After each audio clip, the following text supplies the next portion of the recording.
Hello दोस्तों, स्वागत है आपका मेरे YouTube चैनल परीक्षा प्लान में। तो कैसे हैं आप लोग? आई होप अच्छे होंगे। तो आज की वीडियो में मैं लेकर आई हूं आप लोगों के लिए मैथ्स पेडागोजी के इम्पॉर्टेंट क्वेश्चन। ये जो क्वेश्चन है ये परीक्षा की दृष्टि से महत्वपूर्ण हैं। पिछले वर्षों में पूछे जा चुके हैं और आगे भी पूछे जाने की संभावना है। तो चलिए शुरू करते हैं आज के वीडियो को। और पेपर फर्स्ट और पेपर सेकेंड दोनों के लिए ये उपयोगी हैं। तो चलिए शुरू करते हैं। वीडियो देखने के बाद यदि आपको अच्छा लगे तो वीडियो को लाइक और शेयर कीजिएगा, और यदि आप चैनल पर नए हैं तो चैनल को सब्सक्राइब कर लीजिए। इसके अलावा पेपर फर्स्ट के लिए मैं मैथ्स पेडागोजी के प्रीवियस ईयर के सभी क्वेश्चन करवा चुकी हूँ, तो उसकी मैंने प्लेलिस्ट बना दी है। मैंने पेपर फर्स्ट के मैथ्स पेडागोजी के क्वेश्चन सॉल्व करवाए हैं, जिसकी प्लेलिस्ट बनी हुई है। वहाँ पर आपको सभी वीडियो एक साथ मिल जाएंगे। तो चलिए शुरू करते हैं आज के वीडियो को।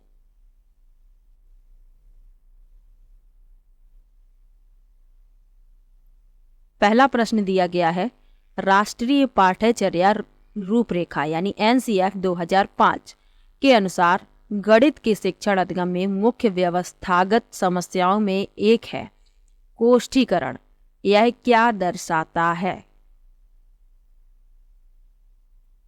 यानी कंपार्टमेंटलाइजेशन। तो यह क्या दर्शाता है ये पूछा गया है। पहला विकल्प है, उनकी क्षमताओं योग्यताओं के आधार पर यहाँ एक ही कक्षा के विद्यार्थियों का विभिन्न खंडों में व्यवस्थित रूप से विभाजन है।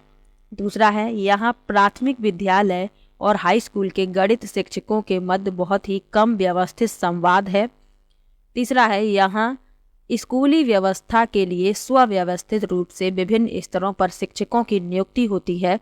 और चौथा है, यहाँ विद्यालय और कॉलेज के गणित के पाठ्यक्रम में व्यवस्थित रूप से विभाजन है।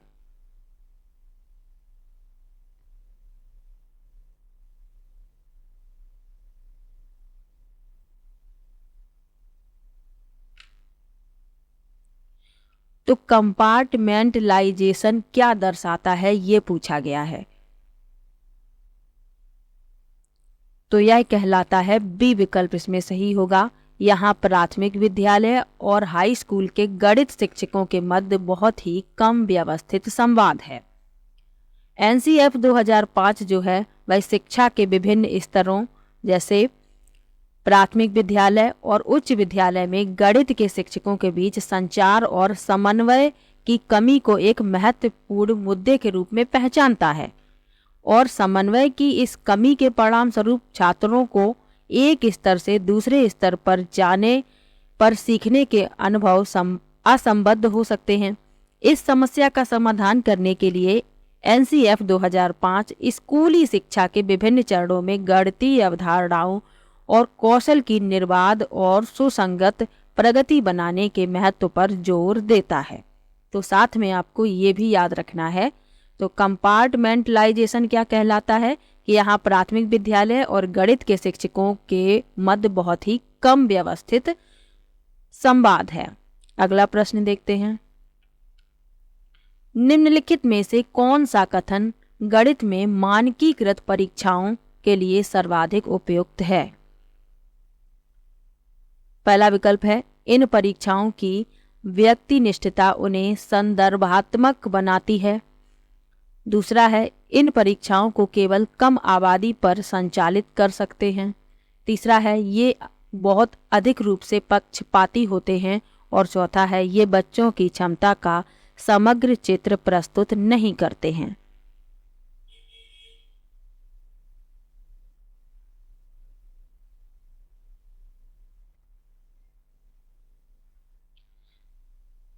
तो मानकीकृत परीक्षाएं जो होती हैं ये बच्चे की अद्वितीय शक्तियों, रुचियों और शिक्षण की शैलियों पर विचार नहीं कर सकती हैं।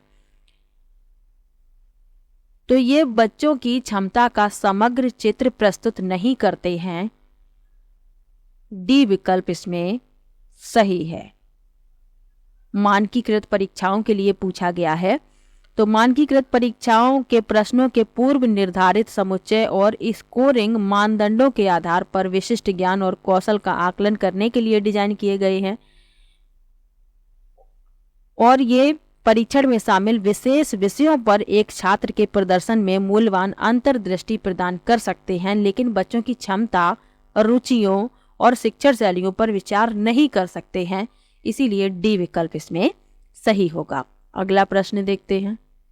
लिखा है एक बच्चा योग और घटाव के प्रश्न निम्नलिखित प्रकार से करता है।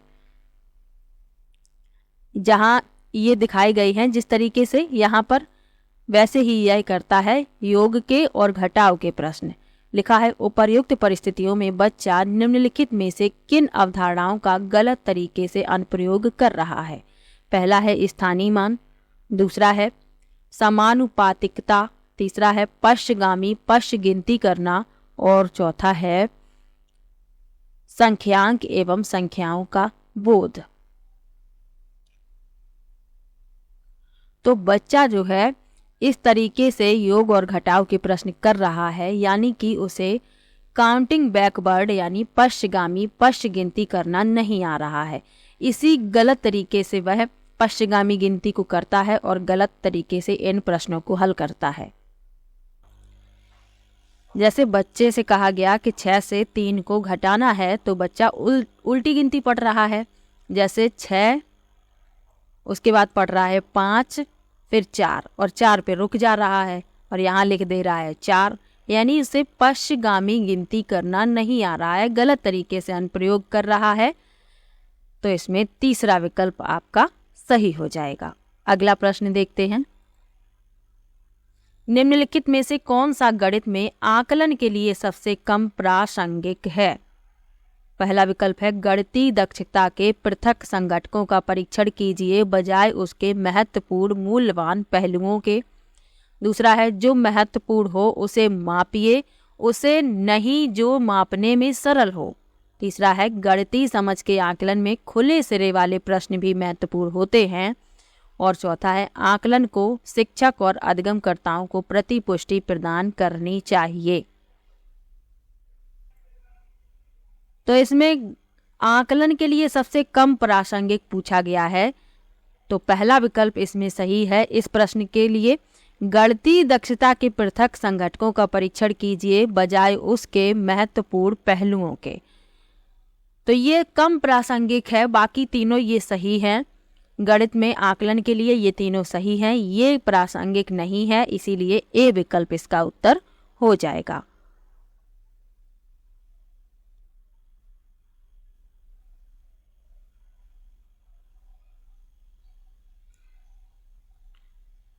क्योंकि अगर इस विकल्प को सही से पढ़ेंगे तो इसका जो अर्थ है वह निकल के आएगा कि अलग अलग घटकों का आकलन करने से छात्र की गणितीय क्षमताओं की समग्र तस्वीर नहीं मिल सकती है, इसीलिए तो ये कम प्रासंगिक है।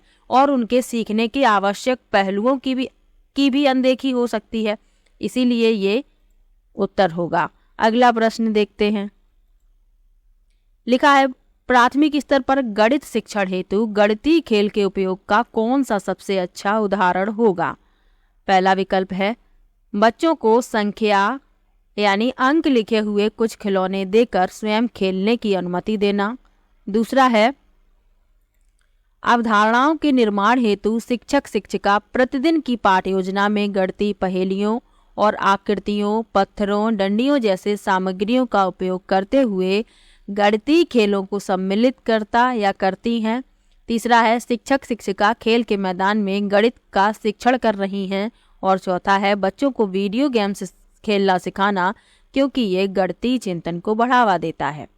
अब इसमें पूछा गया है प्राथमिक स्तर पर गणित शिक्षण हेतु गणितीय खेल के उपयोग का सबसे अच्छा उदाहरण, तो अंक लिखे हुए खिलौने देकर बच्चों को खेलने की अनुमति देना, ये तो सही नहीं है। बच्चों को वीडियो गेम्स खेलना सिखाना, तो वीडियो गेम्स खेलने से क्या बच्चों की चिंतनशीलता बढ़ेगी? बिल्कुल नहीं बढ़ेगी, ये भी गलत। खेल के मैदान में गणित का शिक्षण करना, ये भी गलत है। लेकिन बी विकल्प एकदम सही है कि अवधारणाओं के निर्माण हेतु शिक्षक प्रतिदिन की पाठ योजना में गणितीय पहेलियों, आकृतियों, पत्थरों, डंडियों जैसे सामग्रियों का उपयोग करते हुए गणितीय खेलों को सम्मिलित करता है। तो ये सबसे अच्छा उदाहरण है गणितीय खेल के उपयोग का। बी विकल्प इसमें सही है। अगला प्रश्न देखते हैं। लिखा है प्राथमिक स्तर पर गणित की पाठ्य पुस्तक में अनिवार्यता से यह अवसर उपलब्ध होने चाहिए। पहला विकल्प है एक प्रश्न में कई जटिल अवधारणाओं का समाकलन। दूसरा है अभ्यास के लिए बहुत सारे प्रश्न देना। तीसरा है गणित में संदर्भात्मक समस्याएं देना। और चौथा है औपचारिक कलन विधि का अभ्यास करना। प्राथमिक स्तर पर पूछा गया है तो जटिल प्रश्न, यदि एक प्रश्न में कई जटिल अवधारणाएं होंगी, बच्चे प्राथमिक स्तर के हैं, तो ए विकल्प गलत हो जाएगा। अभ्यास के लिए बहुत सारे प्रश्न, ये भी नहीं होगा। गणित में संदर्भात्मक समस्याएं देना, तो संदर्भात्मक समस्याएं क्या होती हैं? संदर्भात्मक समस्याएं उन प्रश्नों या अभ्यासों को संदर्भित करती हैं जो बच्चों के अनुभवों से संबंधित वास्तविक जीवन स्थितियों या परिदृश्यों में अंतर्निहित होते हैं। तो यही इसमें सही होगा। एनसीएफ 2005 क्या कहता है कि कक्षा के वातावरण को बच्चे के बाहरी जीवन से जोड़ना, तो इसीलिए सी विकल्प इसमें सही होगा। यानी वास्तविक जीवन स्थितियों या परिदृश्य इसमें अंतर्निहित होते हैं संदर्भात्मक समस्याओं में, तो ये सबसे अच्छा उत्तर है, सी विकल्प इसमें सही है। अगला प्रश्न देखते हैं। लिखा अगला प्रश्न है राष्ट्र और बच्चों के श्रेष्ठ संभव भविष्य को सुनिश्चित करने के लिए राष्ट्रीय शिक्षा नीति यानी नेशनल एजुकेशन पॉलिसी 2020 के अनुसार शिक्षकों की अभिप्रेरणा और उनका सशक्तिकरण जरूरी है। इस दृष्टि कथन को साकार करने के लिए सीपीडी जैसे अवसरों को आरंभ करने का सुझाव दिया गया। सीपीडी का अर्थ है, पहला विकल्प है सेंट्रल प्रोफेशनल डेवलपमेंट, दूसरा है कोर प्रिंसिपल डेवलपमेंट, तीसरा है करिकुलर प्रोफेशनल डेवलपमेंट और चौथा है कंटिन्यूअस प्रोफेशनल डेवलपमेंट। तो इस प्रश्न में तो सीपीडी का अर्थ है कंटिन्यूअस प्रोफेशनल डेवलपमेंट। इससे क्या तात्पर्य है सीपीडी से? तो इससे तात्पर्य है शिक्षकों के नवीनतम शैक्षणिक दृष्टिकोण, सामग्री, ज्ञान और शिक्षण प्रथाओं से अद्यतन रखने के लिए चल रही शिक्षा और कौशल वृद्धि से है।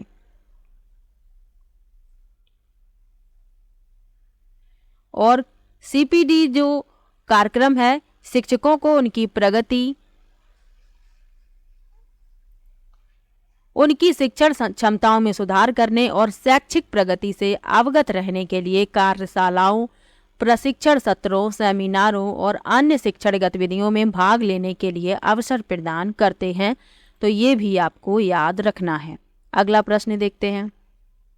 लिखा है मूल्यांकन विद्यार्थियों की सामान्य एवं विशिष्ट अधिगम कठिनाइयों के निदान में और उसके अनुसार उपचारी शिक्षण की योजना बनाने में की सहायता करता है। पहला विकल्प है शिक्षकों, दूसरा है माता पिता, तीसरा है शैक्षिक अधिकारियों और चौथा है स्कूल निरीक्षक। तो मूल्यांकन जो है विद्यार्थियों की सामान्य एवं विशिष्ट अधिगम कठिनाइयों के निदान में और उसके उपचारी शिक्षण की योजना में शिक्षकों की सहायता करता है। ए विकल्प इसमें सही है, क्योंकि मूल्यांकन जो है शिक्षण और अधिगम का एक अनिवार्य हिस्सा है और शिक्षक छात्रों की प्रगति का आकलन और उनकी क्षमताओं, कमजोरियों की पहचान करने में महत्वपूर्ण भूमिका ये निभाता है। तो ये भी आपको याद रखना है। अगला प्रश्न देखते हैं। लिखा है एनसीईआरटी के अनुसार कक्षा 1 के विद्यार्थियों के लिए निम्नलिखित में से कौन सा एक अधिगम प्रतिफल नहीं है? पहला है 50 तक की संख्याओं को पहचानना और लिखना, दूसरा है पुनर्समूहीकरण के बिना 20 तक की संख्याओं को जोड़ना और घटाना, तीसरा है जोड़ की अवधारणाओं को गुणन तक विस्तारित करना और चौथा है किसी 2 अंकी संख्या में अंक के स्थानीय मान को पहचानना।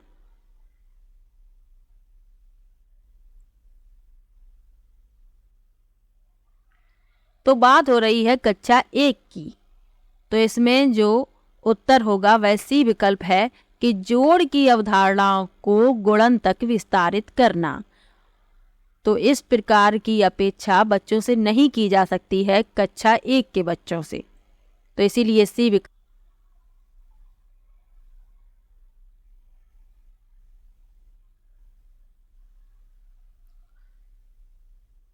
अगला प्रश्न है, कक्षा 5 के एक शिक्षक श्री जोसेफ ने भिन्न को दर्शाने के लिए एक वृत्त का चित्र बनाने और उसे छायांकित करने का क्रियाकलाप दिया।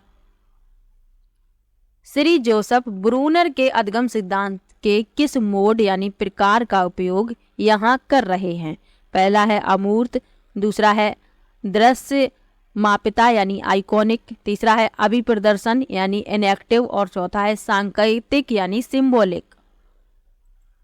तो ब्रूनर के सिद्धांत में अधगम 3 तरीकों से होता है। कौन कौन से हैं वह तरीके?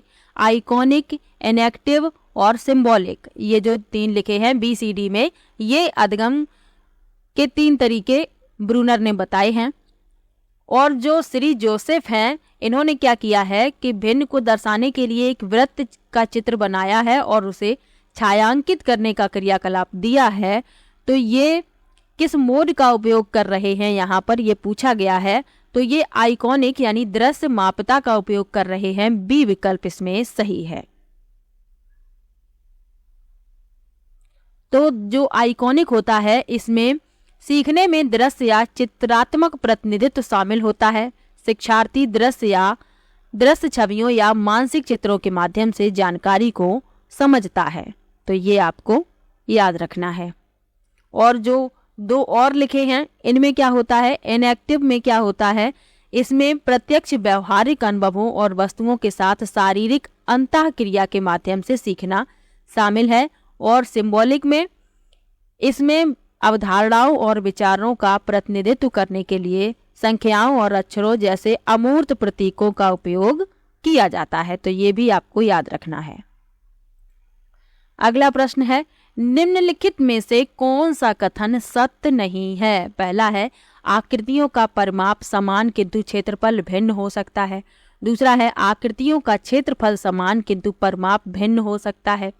तीसरा है एक से अधिक आकृतियों का क्षेत्रफल समान हो सकता है। और चौथा है किसी आकृति के आयामों को जाने बिना उसके आयतन का अनुमान नहीं लगाया जा सकता।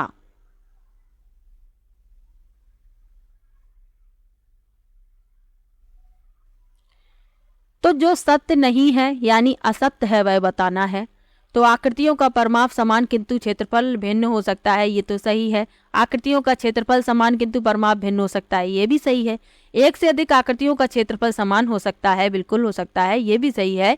लेकिन किसी आकृति के आयामों को जाने बिना उसके आयतन का अनुमान नहीं लगाया जा सकता, जबकि किसी आकृति के आयामों को जाने बिना उसके आयतन का अनुमान लगा सकते हैं। और इसमें लिखा है नहीं लगाया जा सकता, तो यही सत्य नहीं है। सत्य नहीं है पूछा गया है तो डी विकल्प इसका उत्तर हो जाएगा।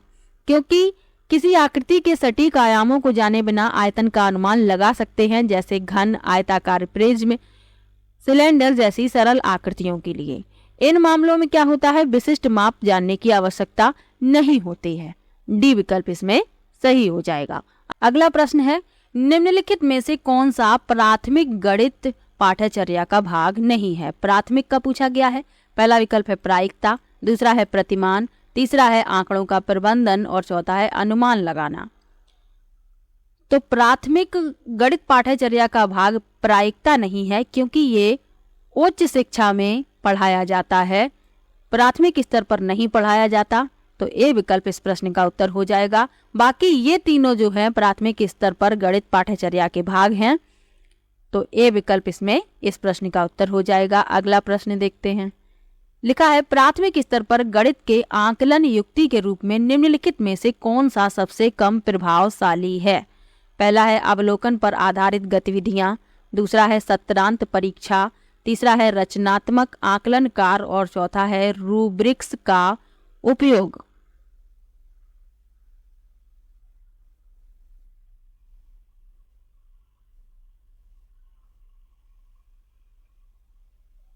तो इसमें पूछा गया है कि प्राथमिक स्तर पर गणित के आकलन युक्ति के रूप में कौन सा सबसे कम प्रभावशाली है? तो वह है सत्रांत परीक्षा। बी विकल्प इसमें सही हो जाएगा। बाकी जो ये तीनों लिखे हैं ये सभी प्रभावशाली हैं, सबसे कम प्रभावशाली सत्रांत परीक्षा ही है। तो बी विकल्प इसका उत्तर है। सत्रांत परीक्षाएं क्या होती हैं? एक विशिष्ट अवधि जैसे सत्र या सेमेस्टर के अंत में आयोजित किए जाने वाले पारंपरिक आकलन के लिए ये आयोजित की जाती हैं और इनका उपयोग आमतौर पर शिक्षा में किया जाता रहा है, लेकिन ये प्राथमिक स्तर पर कम प्रभावशाली है, इसीलिए बी विकल्प इसमें सही हो जाएगा। अगला प्रश्न देखते हैं। इसके अलावा इसमें जो 3 विकल्प लिखे हैं इसके बारे में भी जान लीजिए। अवलोकन आधारित गतिविधियां क्या हैं?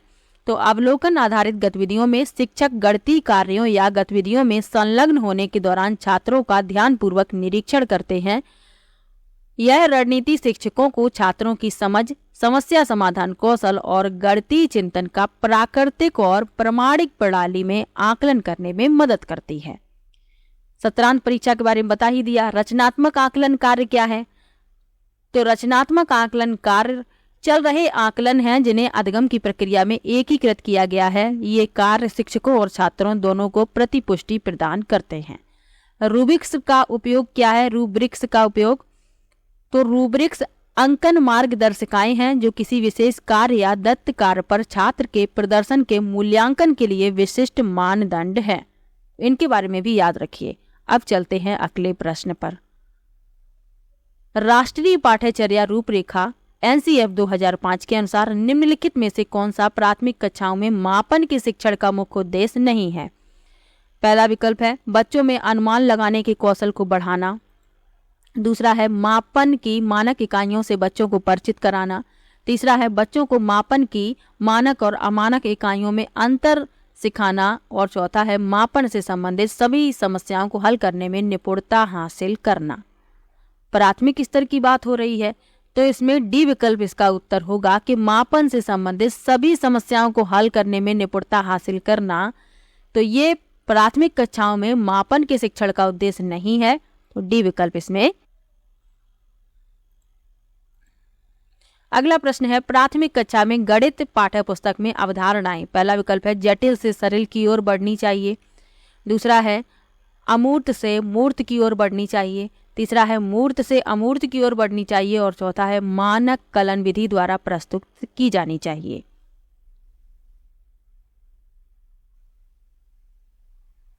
तो इस प्रश्न में सी विकल्प सही होगा, मूर्त से अमूर्त की ओर बढ़नी चाहिए। यह जो दृष्टिकोण है यह गणित पढ़ाने का एक व्यापक रूप से स्वीकृत और प्रभावी तरीका है, खासकर प्राथमिक कक्षा स्तर पर, क्योंकि यह जो दृष्टिकोण है वास्तविक दुनिया, व्यवहारिक अनुभवों और प्रकलन का उपयोग करके गणितीय अवधारणाओं को प्रस्तुत करने से शुरू होता है। तो इसीलिए सी विकल्प इसमें सही होगा। अगला प्रश्न देखते हैं। लिखा है निम्नलिखित में से कौन सा स्कूली शिक्षा का एक स्तर नहीं है जो कि राष्ट्रीय शिक्षा नीति 2020 में प्रस्तावित है? पहला है बुनियादी स्तर, दूसरा है प्राथमिक स्तर, तीसरा है प्रारंभिक स्तर और चौथा है मिडिल स्तर।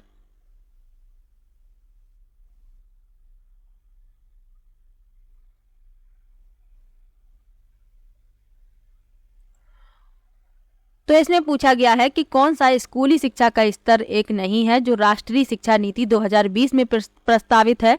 तो राष्ट्रीय शिक्षा नीति 2020 में 4 स्तर हैं। कौन कौन से हैं? बुनियादी स्तर है पहला, इसमें 3 से 8 वर्ष की आयु के बच्चे शामिल हैं। दूसरा है प्रारंभिक स्तर, यह 8 से 11 वर्ष के बच्चों के लिए है। तीसरा है मिडिल स्तर और चौथा है माध्यमिक स्तर। तो इसमें प्राथमिक स्तर शामिल नहीं है। बी विकल्प इसमें सही हो जाएगा। जो 4 स्तर बताए हैं वो भी आपको याद रखने हैं। 3 तो यहाँ लिखे ही हैं, बुनियादी स्तर, प्रारंभिक स्तर, मिडिल स्तर और चौथा है माध्यमिक स्तर। तो ये भी आपको याद रखना है।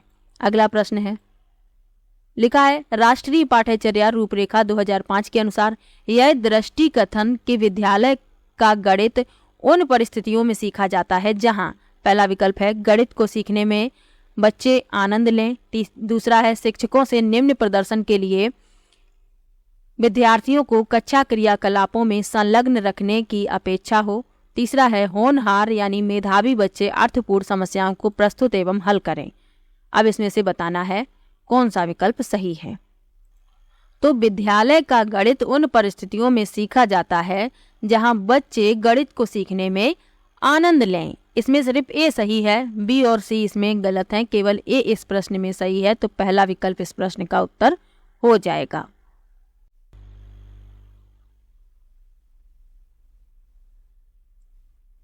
अगला प्रश्न है, निम्नलिखित में से कौन सा गणित की प्रकृति के संबंध में सबसे कम उपयुक्त है?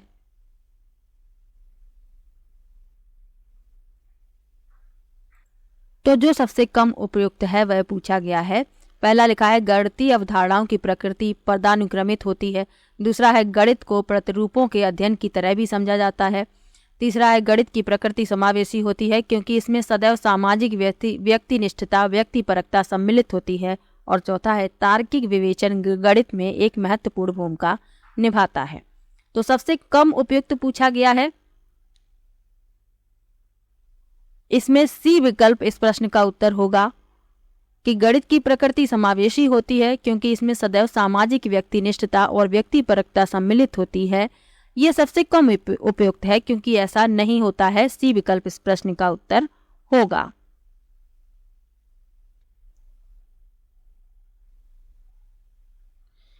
क्योंकि गणित का सामाजिक व्यक्तिनिष्ठता व्यक्तिपरकता से सीधा संबंध नहीं है, यह एक अनुशासन है जो अमूर्त अवधारणाओं, तार्किक विवेचन और वस्तुनिष्ठ सत्य से संबंधित है। तो इसीलिए ये सी विकल्प इस प्रश्न का उत्तर होगा। अगला प्रश्न देखते हैं। प्राथमिक कक्षाओं में भिन्नों का परिचय देते हुए एक प्रभावी शिक्षण योजना वह होगी जो कि आरंभ हो, फिल करना है, किससे आरंभ हो ये बताना है। पहला है, एक भिन्न की परिभाषा। दूसरा है, पूर्णांकों के पुनः स्मरण। तीसरा है, श्याम पट पर विभिन्न भिन्नों का संख्यात्मक रूप से निरूपण करने। और चौथा है, विभिन्न भिन्नों का चित्रों द्वारा निरूपण करने। प्राथमिक कक्षा की बात हो रही है, परिभाषा बच्चे नहीं समझ पाएंगे। पूर्णांकों के पुनः स्मरण ये भी नहीं होगा। श्याम पट पर विभिन्न भिन्नों का संख्यात्मक रूप से निरूपण करने, जब बच्चे भिन्न के बारे में जानते नहीं हैं तो भिन्नों को संख्यात्मक रूप से निरूपित करने से बच्चे नहीं समझ पाएंगे जब उन्हें भिन्नों के बारे में अभी ज्ञान ही नहीं है। भिन्नों का चित्रों द्वारा निरूपण करने, ये सही है। चित्र जो होते हैं बच्चों को आकर्षित करते हैं, तो डी विकल्प इसमें सही है क्योंकि प्राथमिक स्तर के बच्चे होते हैं, चित्रों से आकर्षित होते हैं, तो डी विकल्प इसमें सही होगा। अगला प्रश्न है, कक्षा 4 की गणित शिक्षिका सुश्री एस्टा ने अपने विद्यार्थियों को गुणों के आधार पर दी गई ज्यामितीय आकृतियों को विभिन्न समूहों में बांटने का क्रियाकलाप दिया। वे अपने विद्यार्थियों का वैन हेले के सिद्धांत के अनुसार ज्यामितीय चिंतन के स्तर का आकलन कर रहे हैं। पहला है दृश्यीकरण, दूसरा है विश्लेषण, तीसरा है निगमन और चौथा है अमूर्तीकरण।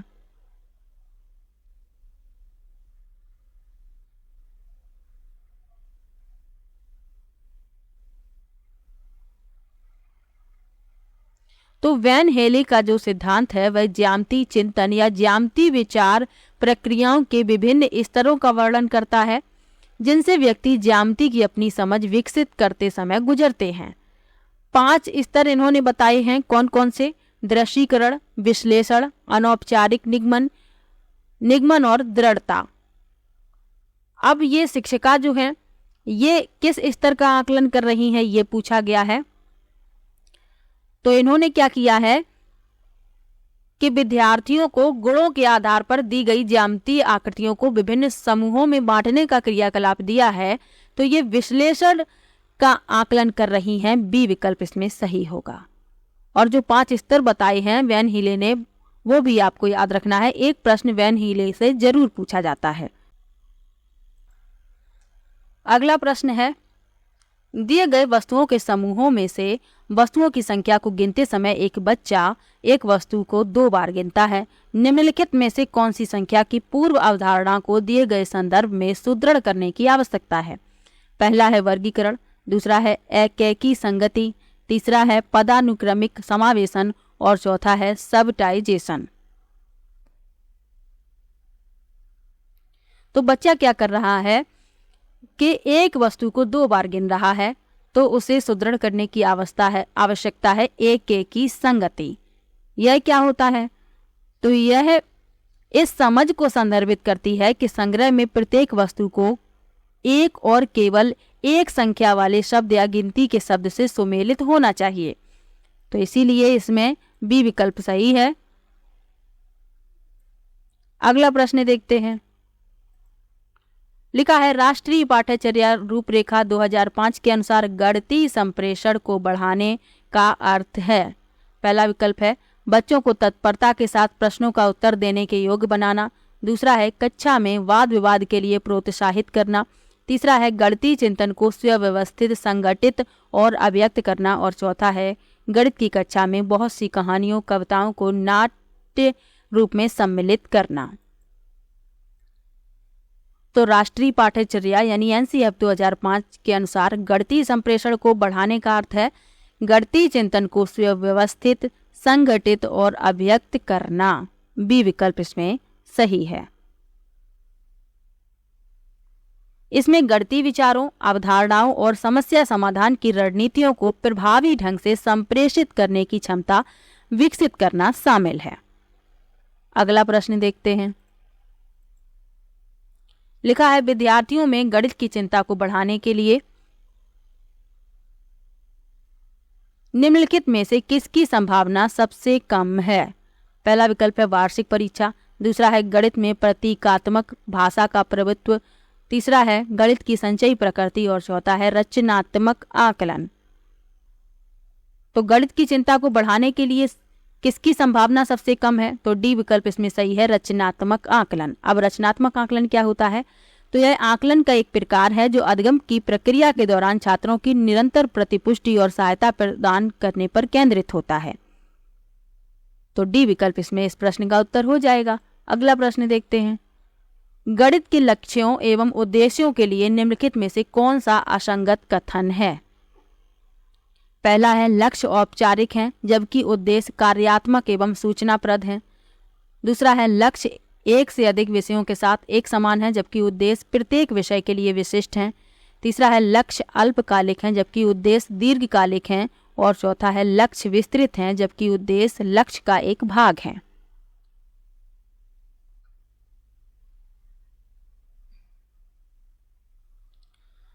तो इसमें गणित के लक्ष्यों और उद्देश्यों के लिए कौन सा असंगत है ये पूछा गया है। तो लक्ष्य अल्पकालिक हैं जबकि उद्देश्य दीर्घकालिक हैं, ये गलत है क्योंकि लक्ष्य और उद्देश्यों को उनकी समयावधि से परिभाषित नहीं किया जा सकता है, इसीलिए सी विकल्प असंगत है। तो सी इसका उत्तर हो जाएगा। अगला प्रश्न देखते हैं। लिखा है प्राथमिक स्तर पर कक्षाई आकलन का निम्नलिखित में से क्या एक वांछित उद्देश्य नहीं है। जो नहीं वाले प्रश्न है उसे ध्यान से पढ़िएगा और विकल्प भी ध्यान से पढ़िए और उनको समझिए। पहला विकल्प है शिक्षार्थियों को प्रतिपुष्टि प्रदान करना। दूसरा है शिक्षार्थियों के प्रदर्शन की तुलना एक दूसरे से करना। तीसरा है शिक्षण अधिगम क्रियाकलापों में सुधार करना। और चौथा है कक्षाई क्रियाकलापों में सक्रिय रूप से भाग लेने के लिए विद्यार्थियों को प्रोत्साहित करना। तो इसमें जो उद्देश्य नहीं है वह पूछा गया है, तो शिक्षार्थियों के प्रदर्शन की तुलना एक दूसरे से करना ये बिल्कुल ही नहीं करना है, क्योंकि बच्चों को अगर आप तुलना करेंगे एक दूसरे से तो जो बच्चे अपना प्रदर्शन अच्छे से नहीं कर पाए हैं वो बच्चे उन पर नकारात्मक प्रभाव पड़ेगा, तो बच्चों की तुलना नहीं करनी है। तो बी विकल्प इसमें सही हो जाएगा। अगला प्रश्न देखते हैं। लिखा है निम्नलिखित में से गणित की कौन सी शब्दावलियां अपरिभाषित हैं। पहला है प्राकृत संख्याएं। दूसरा है एक चतुर्भुज के विकर्ण। तीसरा है रेखा और चौथा है बिंदु।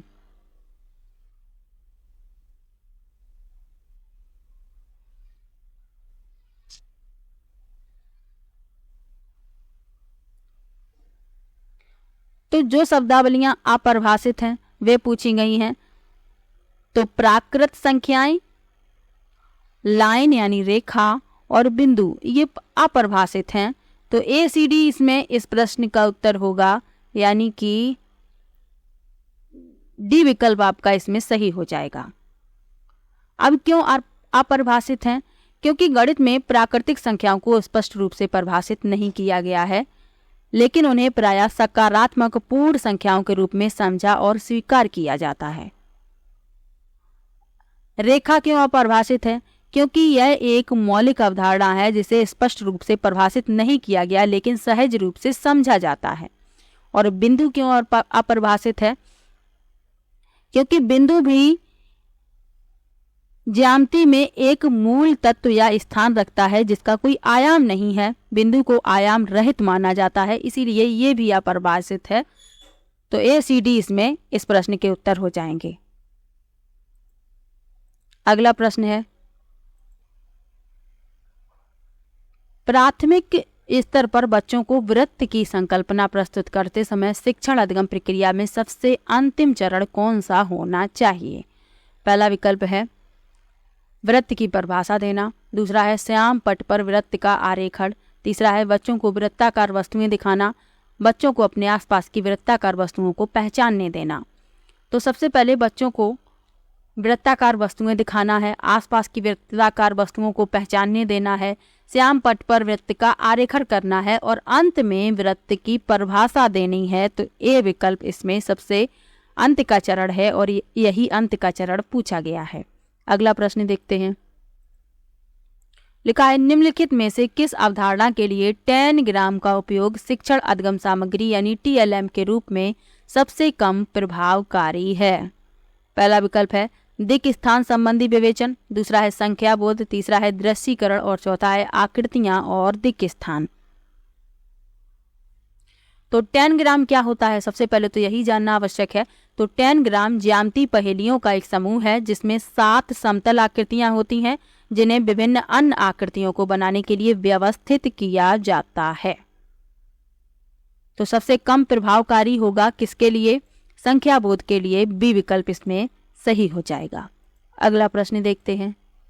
लिखा है, आधारभूत अवधारणाएं जैसे कि विभाजन, इकाइयों का बोध, संरक्षण, टाइलों का पैटर्न इत्यादि गणित की किन अवधारणाओं के अधिगम का आधार हैं? पहला है लंबाई का मापन, दूसरा है द्विविमीय आकृतियों के क्षेत्रफल का मापन, तीसरा है आयतन का मापन और चौथा है आंकड़ों का प्रबंधन। तो इस प्रश्न में बी विकल्प सही हो जाएगा। इकाइयों का बोध, संरक्षण, टाइलों का पैटर्न, ये जो है द्विविमीय आकृतियों के क्षेत्रफल का मापन अधिगम के आधार हैं। बी विकल्प इसमें सही हो जाएगा। यानी ये सभी जो है द्विविमीय आकृतियों के क्षेत्रफल की अवधारणाओं के अधिगम के आधार हैं। बी विकल्प इसमें सही है। अगला प्रश्न देखते हैं। लिखा है, राष्ट्रीय पाठ्यचर्या रूपरेखा 2005 के अनुसार निम्नलिखित में से कौन सा गणित के अध्यापन के लक्ष्य के रूप में सबसे कम उपयुक्त है? पहला है तीव्रता से गणना करने के लिए युक्तियां और तकनीकें सीखना, दूसरा है समस्या समाधान के कौशलों को विकसित करना, तीसरा है आलोचनात्मक चिंतन और तर्कणा के कौशलों को विकसित करना और चौथा है प्रभावी गणितीय संप्रेषण के कौशलों को विकसित करना। तो एनसीएफ 2005 के अनुसार गणित अध्यापन के लक्ष्य के रूप में सबसे कम उपयुक्त पूछा गया है। तो पहला विकल्प इसमें सही होगा, तीव्रता से गणना करने के लिए युक्तियां और तकनीकें सीखना, ये सबसे कम उपयुक्त है एनसीएफ 2005 के अनुसार। तो ए विकल्प इसमें सही हो जाएगा। अगला प्रश्न देखते हैं। लिखा है, बहुत सारी गणित जानने के बजाय यह जानना अधिक उपयोगी है कि गणितीकरण कैसे किया जाए। यह किसका कथन है? पहला विकल्प है जॉर्ज पोलिया, दूसरा है डेविड व्हीलर, तीसरा है हेनरी पॉइनकेयर और चौथा है श्रीनिवास रामानुजन। तो बहुत सारी गणित जानने के बजाय यह जानना अधिक उपयोगी है कि गणितीकरण कैसे किया जाए, यह कथन है डेविड व्हीलर का। बी विकल्प इसमें सही है। इंपॉर्टेंट प्रश्न है, याद रखिएगा इसे। डेविड व्हीलर जो थे एक ब्रिटिश कंप्यूटर वैज्ञानिक थे जो शुरुआती कंप्यूटर सिस्टम और प्रोग्रामिंग भाषाओं पर अपने काम के लिए जाने जाते हैं। तो ये भी याद रखना है। अगला प्रश्न देखते हैं। लिखा है, हरजोत को लगता है कि वर्ग एक समचतुर्भुज और एक आयत दोनों ही है, वह वैन हेले के ज्यामितीय चिंतन के किस स्तर पर है? पहला विकल्प है स्तर 0 दृश्यीकरण, दूसरा है स्तर 1 विश्लेषण, तीसरा है स्तर 2 संबद्धता और चौथा है स्तर 0 और 1 दोनों ही। तो वैन हीले ने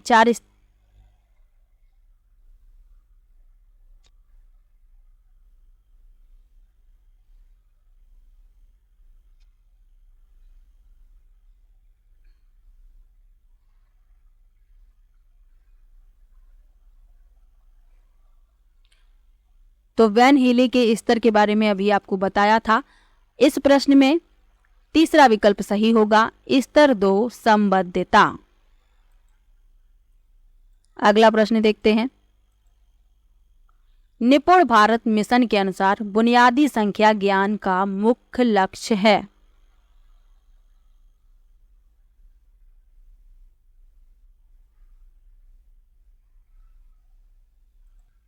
तो निपुण भारत मिशन के अनुसार बुनियादी संख्या ज्ञान का मुख्य लक्ष्य पूछा गया है।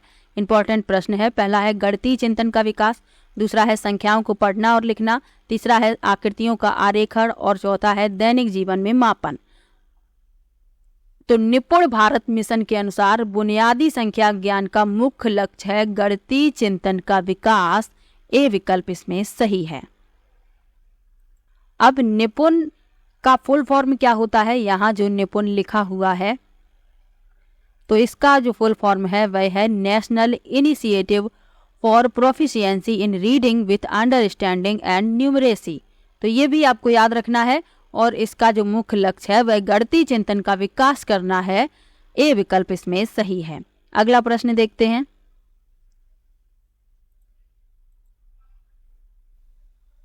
लिखा है एक शिक्षक कहता है कि गणित ठीक से देखा जाए तो न केवल सत्य बल्कि सर्वोच्च सरसता रखता है। निम्नलिखित में से गणित पढ़ाने के लिए लक्ष्य की ओर संकेत कर रहा है। यानी शिक्षक किस लक्ष्य की ओर संकेत कर रहा है। पहला विकल्प है व्यवहारिक लक्ष्य, दूसरा है सौंदर्य परक लक्ष्य, तीसरा है ज्ञान मीमांसात्मक लक्ष्य और चौथा है प्रयोगात्मक लक्ष्य। तो इस प्रश्न में बी विकल्प सही होगा, सौंदर्य परक लक्ष्य। अब ये क्या होता है, तो यह गणित के सौंदर्य परक पहलुओं जैसे कि गणितीय प्रमाणों की भव्यता, ज्यामितीय आकृतियों में समरूपता, संख्यात्मक संबंधों में सामंजस्य और गणितीय प्रतिरूप और व्यवस्थाओं के सौंदर्य परक आकर्षण पर बल देता है। और गणित शिक्षण का सौंदर्य परक उद्देश्य गणितीय अवधारणाओं, संरचनाओं और प्रतिरूप में निहित सुंदरता की सराहना करने पर केंद्रित है। तो बी विकल्प इसमें सही हो जाएगा। अगला प्रश्न देखते हैं। लिखा है गणितीय चिंतन का विकास के जरिए किया जा सकता है। पहला विकल्प है बच्चों के साथ गणितीय खेल खेलने, दूसरा है दिए गए सूत्र के आधार पर प्रश्नों को हल करने, तीसरा है श्याम पट पर पहाड़े लिखने और चौथा है पर्यावरण से चित्रांश बनाने। तो गणितीय चिंतन का विकास बच्चों के साथ गणितीय खेल खेलने के जरिए किया जा सकता है, क्योंकि बच्चे इसमें रुचि लेंगे, जिज्ञासु बनेंगे बच्चे, जिज्ञासा होगी उन्हें जानने के लिए। जैसे कोई पहेली पूछी जाए गणित से संबंधित तो बच्चे उसका उत्तर देंगे, अपना विचार प्रस्तुत करेंगे। तो ए विकल्प इसमें सही हो जाएगा। अगला प्रश्न देखते हैं। लिखा है गणितीय समस्याएं जो खुले सिरे वाली हैं विकसित करती हैं। पहला विकल्प है अभिसारी चिंतन, दूसरा है सृजनात्मक चिंतन, तीसरा है अपसारी चिंतन और चौथा है प्रक्रियात्मक प्रवाह।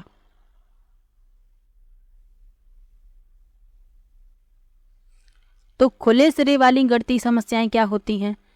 तो खुले सिरे वाली गणितीय समस्याएं वे हैं जिनके कई संभावित समाधान हैं और विभिन्न दृष्टिकोणों और व्याख्याओं की अनुमति देते हैं। यानी इनके एक से अधिक उत्तर हो सकते हैं, इनके एक से अधिक संभावित समाधान हो सकते हैं। तो ये तो हो गया खुले सिरे वाली समस्याएं। अब ये क्या विकसित करती हैं ये पूछा गया है। तो यह सृजनात्मक चिंतन और अपसारी चिंतन विकसित करती हैं। बी और सी इसमें सही है। यानी पहला विकल्प इसमें सही हो जाएगा। अब ये होते क्या हैं, इनके बारे में भी जानना आवश्यक है। सृजनात्मक चिंतन क्या है? तो सृजनात्मक चिंतन में नवीन विचार उत्पन्न होते हैं, विभिन्न अवधारणाओं के बीच संबंध बनाना और अपरंपरागत दृष्टिकोणों से समस्याओं का सामना करना शामिल है। और अपसारी चिंतन क्या है? तो अपसारी चिंतन से तात्पर्य किसी समस्या या कार्य के जवाब में कई समाधान, विचार या संभावनाएं उत्पन्न करने की क्षमता से है। तो ये आपको याद रखना है। अगला प्रश्न देखते हैं। अगला प्रश्न है, राष्ट्रीय पाठ्यचर्या रूपरेखा 2005 के अनुसार स्कूली गणित उन परिस्थितियों में होना चाहिए जहां बच्चे गणित में आनंद लेना सीखें। यह सिद्धांत इस वाक्य पर आधारित है कि पहला विकल्प है, बच्चे को पाठ्य पुस्तक की समस्याओं को हल करने में आनंद आना चाहिए। दूसरा है, बच्चों को गणितीय पहेलियों को हल करने में आनंद आना चाहिए। तीसरा है, गणित का जीवन भर उपयोग और आनंद दोनों लिया जा सकता है। और चौथा है, गणित में आकलन आनंददायक हो सकता है। अब इसमें बताना है कि कौन सा सही है। तो एनसीएफ 2005 के अनुसार स्कूली गणित उन परिस्थितियों में होना चाहिए जहां बच्चे गणित में आनंद लेना सीखें। तो यह सिद्धांत किस पर आधारित है, ये पूछा गया है। तो सी विकल्प इसमें सही है, गणित का जीवन भर उपयोग और आनंद दोनों लिया जा सकता है। क्योंकि एनसीएफ जो है वह छात्रों को गणितीय अवधारणाओं और उनके अनुप्रयोगों की गहन समझ विकसित करने के लिए प्रोत्साहित करता है। तो इसीलिए गणित का जीवन भर उपयोग और आनंद दोनों लिया जा सकता है। सी विकल्प इसमें सही होगा। अगला प्रश्न देखते हैं। लिखा है, गणित के शिक्षक के शिक्षा शास्त्रीय विषय वस्तु ज्ञान में सम्मिलित है। पहला विकल्प है, शिक्षण के लिए क्रियाकलापों पर आधारित विधियों का उपयोग करना। दूसरा है, विभिन्न प्रकार की परीक्षाओं और आकलन युक्तियों का उपयोग करना। तीसरा है, भिन्न भिन्न गणित की पुस्तकों के नाम पता होना। और चौथा है, विषय विशिष्ट जानकारी होना। और इसके जो विकल्प हैं वो यहाँ दिए गए हैं। तो चलिए देख लेते हैं कौन कौन सा सही है। तो गणित के शिक्षक के शिक्षा शास्त्रीय विषय वस्तु ज्ञान में सम्मिलित है। क्या क्या सम्मिलित है? शिक्षण के लिए क्रियाकलापों पर आधारित विधियों का उपयोग करना, ए सही है। विभिन्न प्रकार की परीक्षाओं और आकलन की युक्तियों का उपयोग करना, ये भी सही है। भिन्न भिन्न गणित की पुस्तकों के नाम पता होना, ये शिक्षा शास्त्रीय विषय वस्तु में सम्मिलित नहीं है, तो इसमें सी नहीं होगा। और विषय विशिष्ट जानकारी होना, ए सही है, बी सही है, डी सही है, यानी कि ए बी डी इसमें सही है। तो डी विकल्प इसमें सही हो जाएगा। इसमें ए बी डी दिए गए हैं तो ये सही हो जाएगा। अगले प्रश्न पर चलते हैं। अगले प्रश्न पर जाने से पहले आपको ये जानना आवश्यक है कि शिक्षा शास्त्रीय विषय वस्तु ज्ञान गणित शिक्षक की विशेषज्ञता का एक अनिवार्य घटक है। इसमें छात्रों को गणितीय अवधारणाओं को प्रभावी ढंग से पढ़ाने की समझ शामिल होती है। तो ये भी याद रखिएगा। अब चलते हैं अगले प्रश्न पर। अगला प्रश्न है, गणित में आकलन को पर केंद्रित नहीं होना चाहिए। पहला है, अधिगमकर्ताओं की अवधारणात्मक समझ में सीखने में रह गई कमियों को पहचानने। दूसरा है, गणित में आवश्यकता अनुसार औपचारिक कक्षाओं के आयोजन। तीसरा है, अधिगमकर्ताओं को प्रतिपुष्टि प्रदान करने। और चौथा है, अधिगमकर्ताओं को उनके टेस्ट में प्राप्त अंकों के अनुसार नामीकरण करने। तो गणित में जो आकलन है वह किस पर केंद्रित नहीं होना चाहिए, ये पूछा गया है। तो अवधारणात्मक समझ में सीखने में रह गई कमियों को पहचानने के लिए ये तो शामिल है।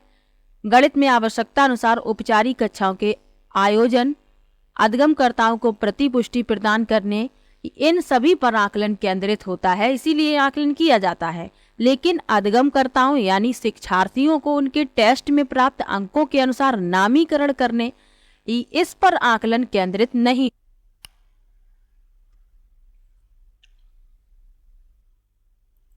तो अधिगमकर्ताओं को उनके अंकों के अनुसार नामीकृत करना एक हानिकारक अभ्यास हो सकता है, क्योंकि यह छात्रों को उनकी व्यक्तिगत क्षमताओं और कमजोरियों पर विचार किए बिना केवल संख्या या श्रेणी तक सीमित कर सकता है और यह जो उपागम है बच्चों को हतोत्साहित भी कर सकता है।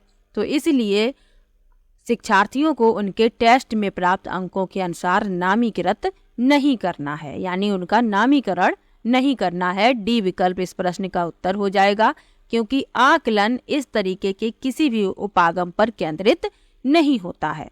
अगला प्रश्न देखते हैं। लिखा है, निम्नलिखित में से बुनियादी संख्या ज्ञान अति महत्वपूर्ण पहलू कौन सा है? बुनियादी संख्या ज्ञान का अति महत्वपूर्ण पक्ष कौन सा है, ये पूछा गया है। पहला विकल्प है शीघ्रता से और सटीक परिकलन करना। दूसरा है संख्या बोध का विकास करना। तीसरा है मूलभूत संख्या संक्रियाओं के लिए मानक कलन विधियों की अच्छी समझ। और चौथा है गणना के कौशल का विकास करना। तो बुनियादी संख्या ज्ञान क्या होता है? सबसे पहले तो आपको यही जानना आवश्यक है। तो बुनियादी संख्या ज्ञान बुनियादी गणितीय कौशल और अवधारणाओं को संदर्भित करता है, जिसके द्वारा गणित में कुशल बनने के लिए बच्चों को विकसित करने की आवश्यकता में मदद मिलती है। तो इसमें जो महत्वपूर्ण पहलू है वह है संख्या बोध का विकास करना। बी विकल्प इसमें सही हो जाएगा। संख्या बोध में संख्याओं की तुलना, संख्याओं का क्रमबद्ध करना, मात्राओं का अनुमान लगाना, संख्याओं के बीच स्वरूप और संबंधों को पहचानना शामिल है। तो बी विकल्प इसमें सही होगा। अगला प्रश्न देखते हैं। लिखा है, कक्षा में एक गतिविधि कार्य करते समय बच्चों द्वारा दर्शाए गए व्यवहारों के एक परास यानी रेंज को अभिलेखित करने के लिए शिक्षक द्वारा बच्चों का अवलोकन करते हुए जो संक्षिप्त टिप्पणियां ली जाती हैं वह किसका उदाहरण है? पहला है उपाख्यानात्मक अभिलेख यानी रिकॉर्ड। दूसरा है रूब्रिक्स। तीसरा है अवलोकन और चौथा है परियोजना। तो इस प्रश्न में पहला विकल्प सही है, उपाख्यानात्मक अभिलेख। अब उपाख्यानात्मक अभिलेख क्या है? तो ये अभिलेख सामान्यतः अनौपचारिक आकलन के दौरान बच्चों के अधिगम की गतिविधियों में संलग्न होने के दौरान देखे जाते हैं। तो इसीलिए पहला विकल्प इसमें सही होगा।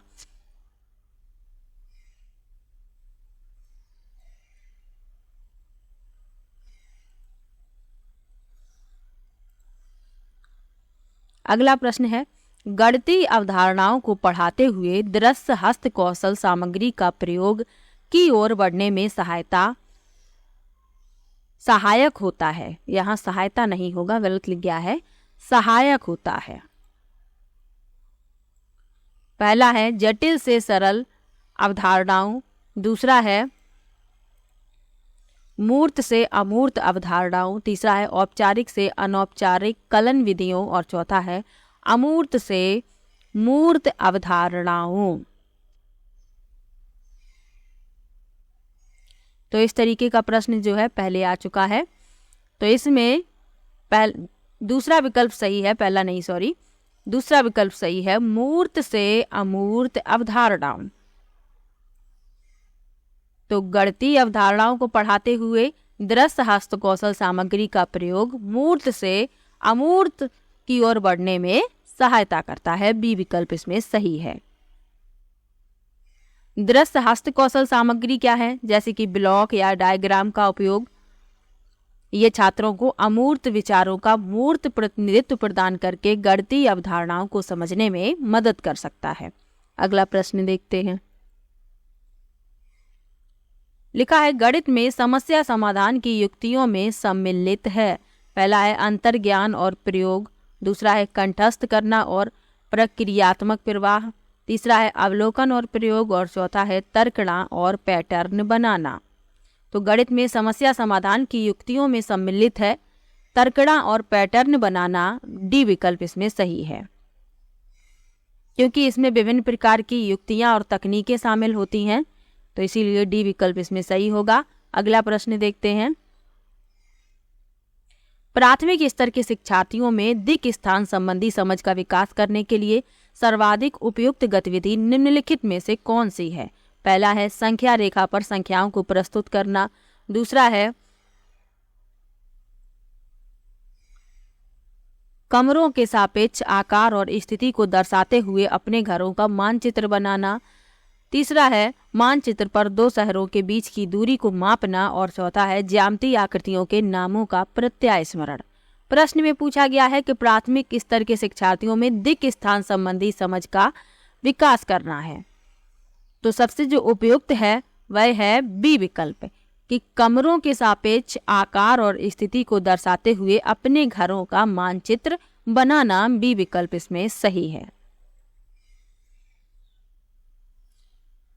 क्योंकि यह जो गतिविधि है यह शिक्षार्थियों को रिक्त स्थान, वस्तुओं और उनके स्थानिक संबंधों को देखने में मदद करती है। उन्हें एक दूसरे के संबंध में वस्तुओं जैसे दीवारों, फर्नीचर, दरवाजे, खिड़कियों का प्रतिनिधित्व करने के तरीके के बारे में निर्णय लेने की आवश्यकता होती है, जिसके लिए स्थानिक तर्क की आवश्यकता होती है। तो इस गतिविधि के माध्यम से छात्र अपने घरों के विभिन्न क्षेत्रों और उनकी व्यवस्था के बारे में जान सकते हैं। तो बी विकल्प इसमें सही होगा। अगला प्रश्न देखते हैं। लिखा है एक अंकी संख्याओं के योग को प्रस्तुत करते हुए सुश्री अलका ने मूर्त वस्तुओं जैसे टोकनों, पेंसिलों, रबड़ों इत्यादि का उपयोग किया। उन्होंने अपने विद्यार्थियों को एक अंकी संख्याओं को जोड़ने के लिए इन वस्तुओं का कुशलतापूर्वक उपयोग करने का अवसर प्रदान किया। ब्रूनर के अनुसार अधिगम का यह प्रकार कहलाता है।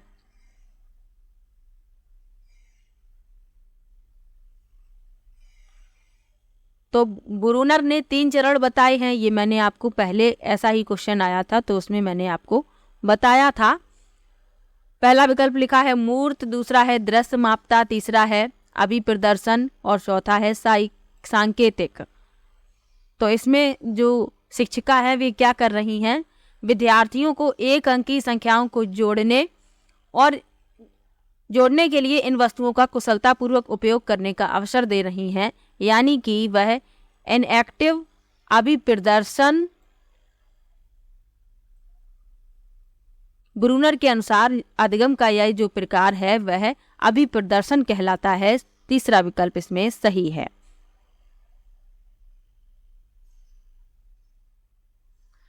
ब्रूनर ने 3 चरण बताए हैं, कौन कौन से? 2 तो यहाँ लिखे हुए, तीनों यहाँ पर लिखे हुए हैं, दृश्य मापता, आइकॉनिक, इनएक्टिव और सिंबॉलिक। ये तीनों ही ब्रूनर के चरण हैं, तो ये तीनों आपको याद रखने हैं। अगला प्रश्न देखते हैं। लिखा है एक बच्चा अपने आसपास से विभिन्न आकृतियों के उदाहरण देता है, जैसे समोसा एक त्रिभुज है। वह बच्चा वैन हेले सिद्धांत के अनुसार ज्यामितीय चिंतन के किस स्तर पर है?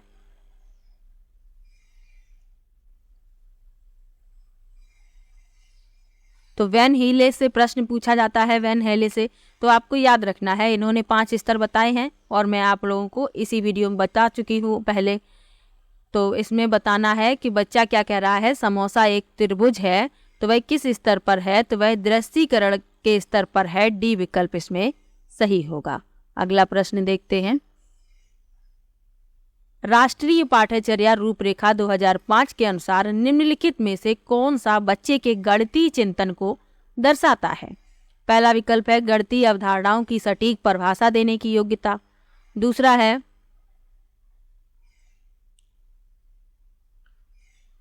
सही सूत्रों तथ्यों को स्मरण करने की योग्यता, तीसरा है शीघ्र गणना करने की योग्यता और चौथा है गणितीय प्रक्रिया विधियों को समझाने की योग्यता। तो एनसीएफ 2005 के अनुसार पूछा गया है कि कौन सा बच्चे के गणितीय चिंतन को दर्शाता है? तो चौथा विकल्प इसमें सही हो जाएगा, गणितीय प्रक्रिया विधियों को समझाने की योग्यता।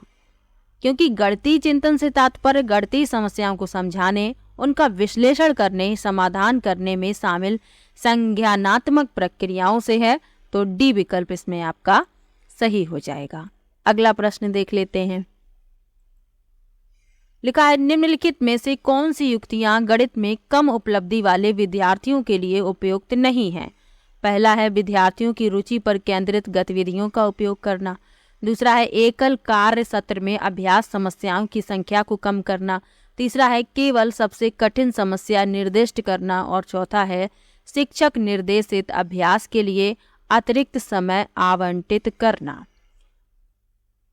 तो इसमें पूछा गया है कि कौन सी युक्तियां गणित में कम उपलब्धि वाले विद्यार्थियों के लिए उपयुक्त नहीं हैं।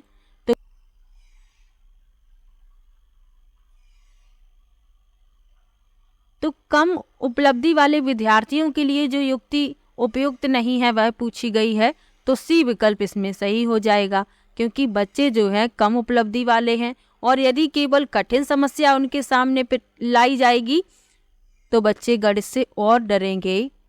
तो इसीलिए केवल कठिन समस्या नहीं लानी है, कठिन के साथ सरल समस्या को भी निर्दिष्ट करना है। तो सी विकल्प इस प्रश्न का उत्तर हो जाएगा। और आज का आखिरी प्रश्न है,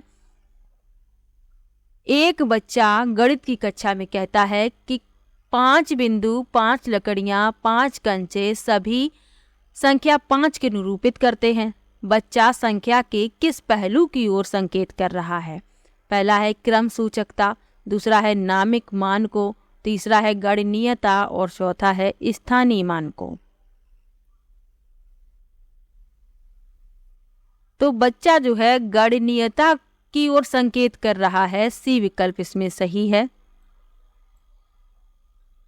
यह प्रारंभिक संख्या अर्थ में एक मौलिक अवधारणा है और यह बच्चों को यह समझने में मदद करती है कि संख्या 5 एक मात्रा या समुच्चय आकार का प्रतिनिधित्व करती है, चाहे जो भी गिना जा रहा हो। तो इसमें सी विकल्प इसमें सही हो जाएगा। तो आज की वीडियो में कुल 50 प्रश्न लिए थे। सभी प्रश्न महत्वपूर्ण हैं और किसी भी प्रश्न में आपको डाउट हो तो आप कमेंट बॉक्स में क्वेश्चन नंबर डालकर ज़रूर लिखिएगा। मैं सभी का कमेंट पढ़ती हूँ और सभी को रिप्लाई भी देती हूँ। इसके अलावा ईवीएस की भी प्रैक्टिस मैं करवा रही हूँ, महत्वपूर्ण प्रश्न है उसमें, तो आप लोग वो वीडियो भी देख सकते हैं यदि आप पेपर फर्स्ट के लिए तैयारी कर रहे हैं। एसएसटी पेडागोजी की भी मैंने वीडियो बनाई है, उसमें मैंने महत्वपूर्ण 40 प्रश्न लिए हैं, 40 प्रश्न लिए हैं, तो आप लोग वो वीडियो भी देख सकते हैं। इसके अलावा एसएसटी की मैं इम्पॉर्टेंट क्वेश्चन की प्रैक्टिस करवा चुकी हूँ। एसएसटी मैंने कंप्लीट पढ़ाया भी है एनसीईआरटी से, हिस्ट्री ज्योग्राफी मैंने कंप्लीट पढ़ाई है, अब मैं प्रैक्टिस भी करवा रही हूँ। और ईवीएस को मैंने एनसीईआरटी से हैंड रिटन नोट्स से पढ़ाया है और जो नोट्स हैं वो आपको टेलीग्राम पर मिल जाते हैं और मैंने प्लेलिस्ट सभी की बना रखी है प्लेलिस्ट, तो आपको वहाँ पर सभी वीडियो एक साथ मिल जाते हैं। तो आप लोग यदि पेपर फर्स्ट के लिए तैयारी कर रहे हैं तो ईवीएस उसमें आपका बहुत ही अच्छा सब्जेक्ट है और आप ईवीएस की कंप्लीट वीडियो देख सकते हैं, प्लेलिस्ट बनी हुई है। पेपर सेकंड के लिए तैयारी कर रहे हैं तो एसएसटी की मैंने प्लेलिस्ट बना रखी है। और पेपर सेकंड में यदि आप साइंस की तैयारी कर रहे हैं, यानी आपका सब्जेक्ट साइंस है, तो साइंस को मैं एनसीईआरटी से कंप्लीट पढ़ा चुकी हूँ और वो मैंने बहुत पहले ही कंप्लीट करा दिया था सिलेबस। क्लास 6, क्लास 7, क्लास 8 मैंने कंप्लीट पढ़ाया। उसके बाद मैंने साइंस के इम्पॉर्टेंट क्वेश्चन की प्रैक्टिस करवाई, साइंस के पेडागोजी के इम्पॉर्टेंट क्वेश्चन की प्रैक्टिस करवाई। तो आप लोग वो वीडियो भी देख सकते हैं, सभी की मैंने प्लेलिस्ट बना दी है। तो आज का वीडियो कैसा लगा कमेंट बॉक्स में ज़रूर बताइएगा। मिलते हैं नेक्स्ट वीडियो में।